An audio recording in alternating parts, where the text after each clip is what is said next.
How many countries are the members of NATO. NATO जो है इसके टोटल मेंबर कंट्रीज की तादाद कितनी है? इसके टोटल मेंबर कंट्रीज की तादाद है 32 और नेटो कब बनती है? 1949 को बनती है और इसका जो एस्टेब्लिशमेंट ईयर है और फिर इसका हेडक्वार्टर कहाँ पे है? इसका हेडक्वार्टर बेल्जियम में है, ब्रसेल्स में है इसका हेडक्वार्टर। और फिर ये भी सवाल सबसे अहम है, वो कौन सा ऐसा मुस्लिम कंट्री है जो कि नेटो का मेंबर है, नॉन यूरोपियन भी है? वो कंट्री तुर्की है।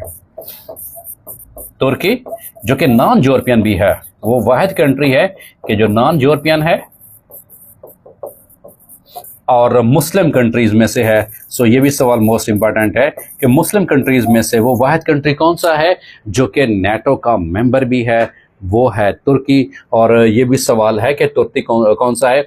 ये नॉन यूरोपियन भी है। और फिर यह सवाल सबसे अहम है कि इसका हेडक्वार्टर कहाँ पे है? बेल्जियम ब्रसेल्स में है। इसका क़याम कब अमल में लाया जाता है? इसका क़याम 1949 में अमल में लाया जाता है। अब अगले सवाल की तरफ बढ़ते हैं कि अगला सवाल हमारे पास कौन सा है। The next question is what was the duration of Iraq war. US और इराक जो वार होती है, अमेरिका की तरफ से इराक के ऊपर ये एलिगेशंस लगाए जाते हैं कि ये न्यूक्लियर वेपन्स बना रहे हैं जो कि दुनिया के लिए ख़तरा हो सकते हैं, इंसानियत के लिए ख़तरा हो सकते हैं।